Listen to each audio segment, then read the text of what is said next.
Hello everyone, this is Pixie, and in today's video I'm going to take you through 18 brand new games and demos currently in development for the Sega Saturn. I made a similar video the same time last year, and I'll include a link in the video description in case you missed it. When I made that video I didn't really expect to be able to produce another one just a year later, but there's so much exciting stuff going on within the Saturn homebrew development community that I can't wait to share it with you today. Okay, with that intro over, let's take a look at the first project.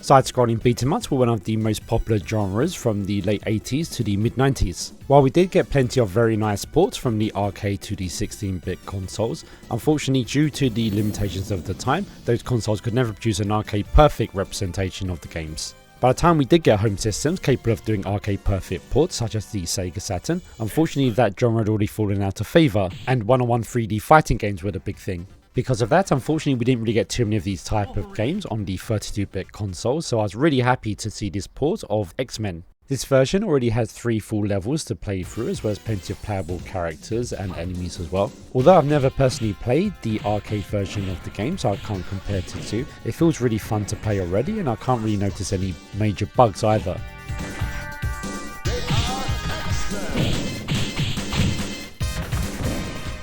As with all the games and demos featured in today's video, I will include a link in the video description if you want to find out more, and thankfully the creator of this one, Hotrodox, actually includes a demo download of this so you can play it on your own Sega Saturn or emulator.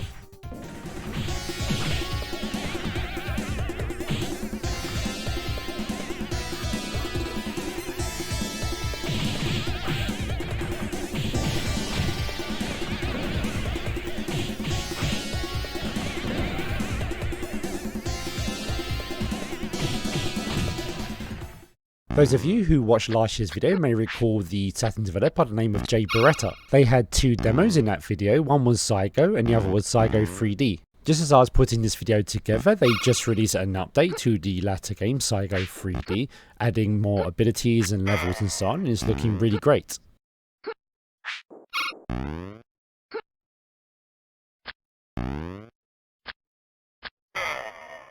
However, their main focus at the moment appears to be on this brand new Silent Hill type game called Cold Case.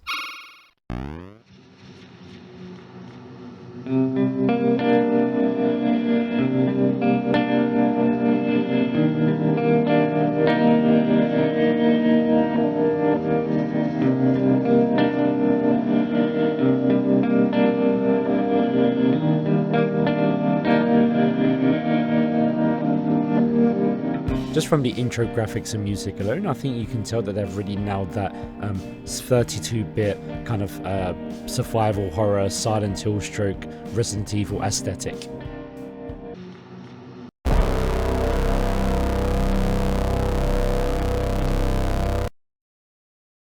I think there's something very special about these kind of early 32-bit 3D graphics, the low poly characters, the basic environments, the relatively low quality textures, grainy textures that make it uniquely suitable to the survival horror genre. While still very early in development, the game already has an inventory system, it has a combat system, the level collision seems fine, you'll be able to go in and out of doors, and you'll be able to fight with the enemies too. So this is one I'm really looking forward to, and I hope that the creator continues with it in the future.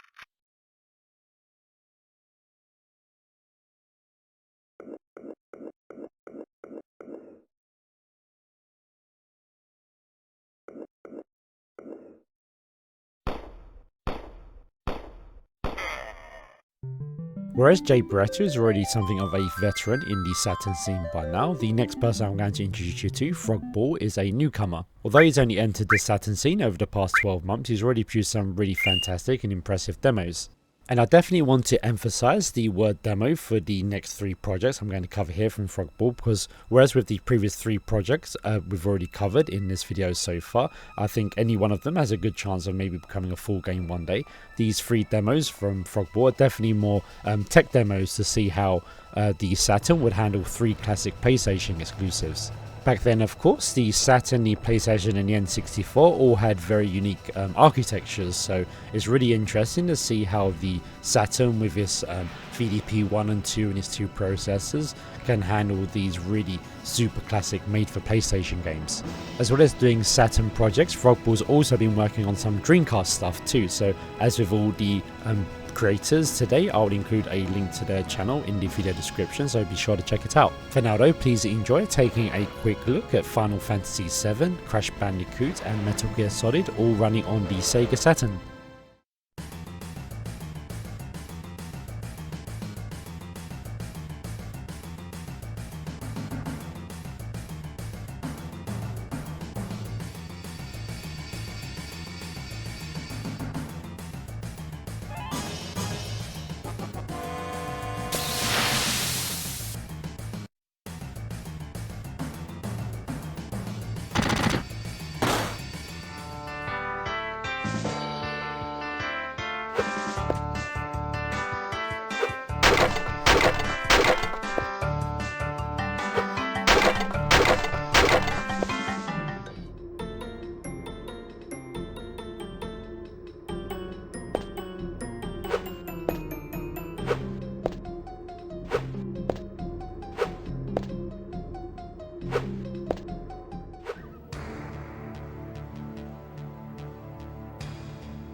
Anyone who's been following the Saturn scene for a while now may recognise this game from Ponot 64, Slide Hop. I'll include a link to the demo for this game because it's a really interesting one. It has some really fun momentum based physics where you have to jump through the level here, and it does a really impressive job of keeping both the draw distance and the frame rate high. It's especially impressive considering how much of the graphics have been rendered by VDP-1 alone, and I really like the Sonic R style fade in for the background too. Unfortunately, Ponot's already said that they're not working on this particular game anymore, but thankfully there's more than enough to get your teeth into if you want to have fun with the demo, which I'd highly recommend you do. But the good news is that they're now working on a brand new game. This new game doesn't have a name yet, but it's like being some kind of first person perspective, and it's got a really nice control scheme where the buttons on the right hand side almost act as like a second D-pad or a second analog stick, and I think the control scheme works really well. While this one's still obviously very much earlier along than the Slide Hop was that we saw previously, given how well that other game turned out, I'm really looking forward to seeing what Ponot does with this.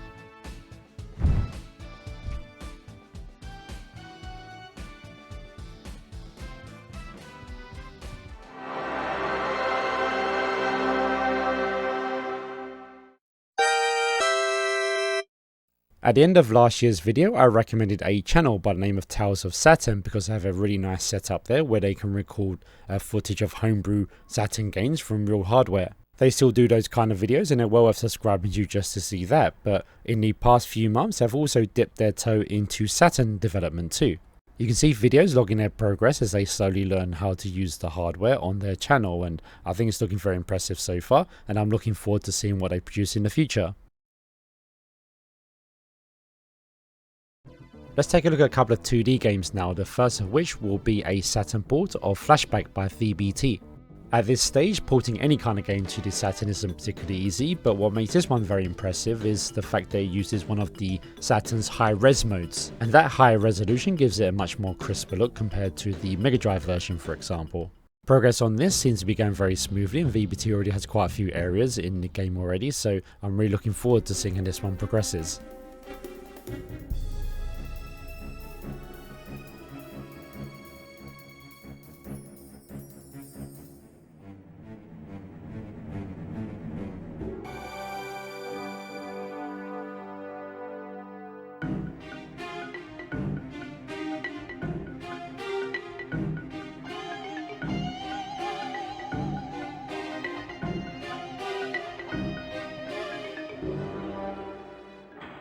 Anyone in the least bit familiar with my channel will know that I'm a huge Castlevania fan, so I was really pleased to see this port of a Castlevania fan game, Maria's Revenge, coming to the Saturn. As you can see from this footage, I had a bit of trouble with this one, primarily because when you move the character has to get very close to the right or left hand side of the screen before the camera scrolls, which makes it very easy to either get hit by an enemy or to not see some kind of hazards up front. But I really hope that the creators continue with this one. If they can make it eventually play like Maria and Rondo of Blood, then I think this could be a really great game, so I hope they carry on. The graphics are really looking quite nice, and I'd love to see more progress on this one.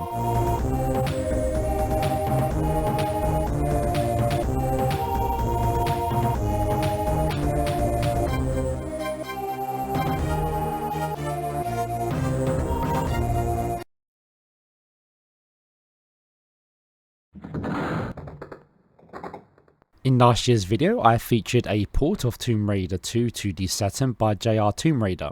I'm pleased to announce that he's still very hard at work at this, and while he doesn't plan to port the entire game, we should get a few areas at least that we'll be able to play, so it'll be great to finally be able to play Tomb Raider 2 on the Saturn. However, Tomb Raider 2 wasn't the only Tomb Raider project he's been doing on the Saturn. He's actually been working on you could think of it almost as a DLC called Unfinished Business, which released on the PS1, I think on the PC, but never on the Saturn.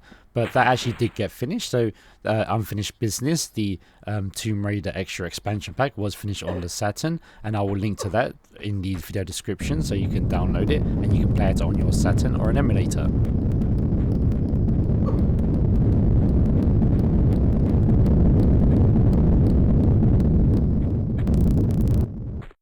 The only modern Sega Saturn homebrew that's actually been sold so far is a game by the name of Red Moon Lost Days by Gabriel Sansegulo. Now it looks like Gabriel has a new sequel to that game called Lost Days Zero. Whereas the first game was primarily a visual novel, it looks like this one's going to include some overhead RPG elements too, so I look forward to seeing how this one turns out.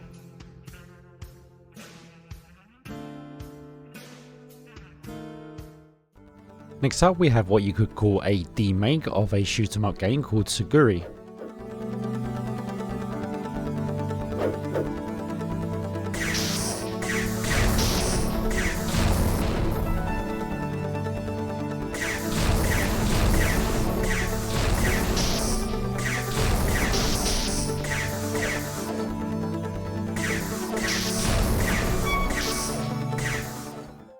We've already featured one Final Fantasy game today, and I'm pleased to let you know that Trekkies Unite has continued his work on the port of the original NES game. As well as improvements to the battle system, he's also done it so that the automatic transfer of assets from the NES ROM to the Saturn version is much easier, so hopefully that will make the process of porting much more efficient.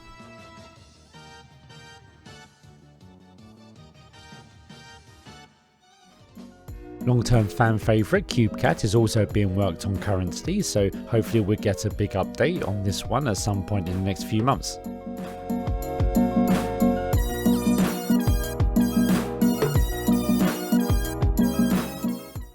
A Sega Saturn homebrew video wouldn't be complete without some kind of attempt to port a Sonic game to the system, and we have this very quick demo that they did in 24 hours by AM25 and Shadow Jackal.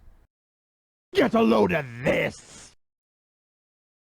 Next up we have some demos from Pixel Poppy Productions. As well as producing this cute kind of cat's head style Pong game with some nice rotation on the cat's head, they've also done a series of these normal map demos. To the best of my admittedly very limited knowledge in 3D graphics, normal maps are just a way to add extra detail to normal textures, so when a light hits it, it makes it look like the texture's got lots of little nooks and crannies and little bumps and so on, which is especially good when you're want to produce maybe like a coin or ground or anything of the sort. I believe this kind of technique wasn't widely used on consoles until the Dreamcast, so the fact that they've got it working on the Saturn is really impressive.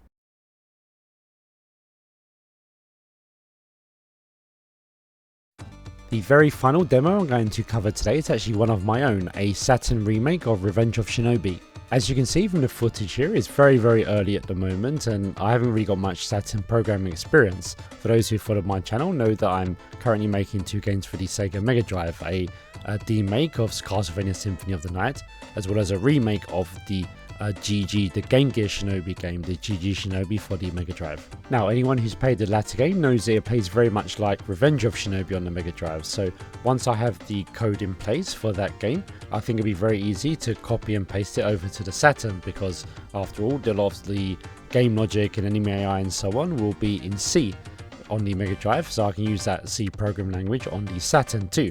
And then of course I'm going to have to learn the specific coding stuff to do with the Saturn, to do with interacting with its VDP, VDP1, VDP2 and so on. So still not going to be an easy task, but I think once the GG Shinobi, the Mega Drive version, is done, then a lot of the work on the Saturn version of Revenge of Shinobi will have been done anyway, so I can hopefully just copy and paste a lot of it over there. Don't ask me why, there's a huge Sonic the Hedgehog along with Shinobi and the enemy character. I can't remember why I did that, but it was quite fun anyway. But one thing I hope you have noticed is the fact that we got 3 scrolling layers, background layers. Of course, the Mega Drive only has 2.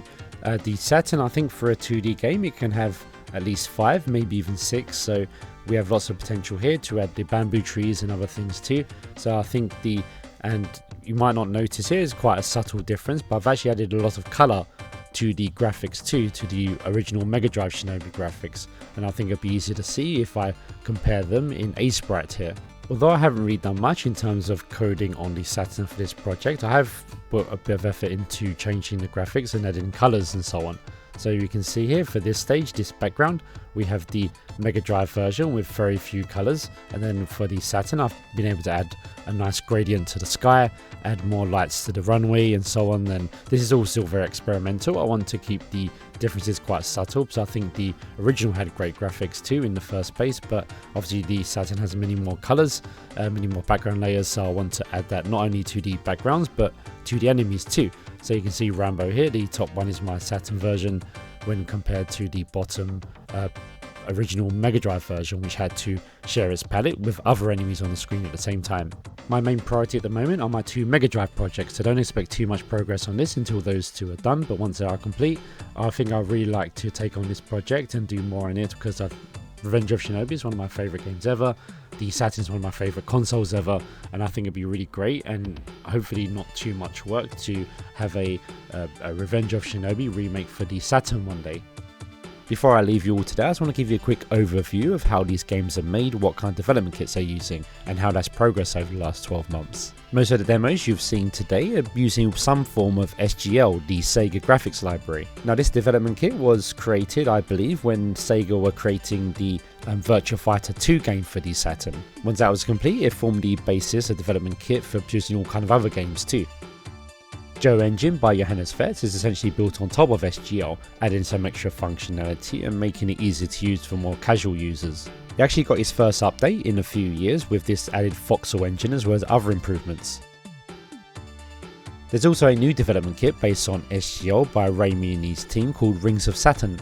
They've already got some nice little tech demos up and running about the extra features it adds on top of SGL, and just like Joe Engine, hopefully it makes it even more user friendly and approachable for people, so we get more and more Saturn games in the future. And apart from these SGL based development kits, we also have Yaul, which is an entirely new ground up built development kit for the Saturn. Given how rapidly the Sega Saturn homebrew scene is developing, hopefully I'll have a similar video out next year bringing you entirely new games and updates on some of the games I covered today. If you want to keep up with Saturn news in the meantime, I'd highly recommend you subscribe to the Sega Saturn Shiro channel, where they have weekly podcasts discussing the latest Saturn news as well as various other content. I'd also recommend that you subscribe to the UK-based Sega Guys as well, as they also have lots of really great Saturn related content. Okay, now there's nothing left to say except thank you for watching. If you're interested in this type of content, don't forget to subscribe. I'm interested in this. And if you want to support my work developing Mega Drive and Saturn games as well as doing tutorials and all the other content, then I have a Patreon and any support is much appreciated. You won't go unrewarded. Until next time, Farewell.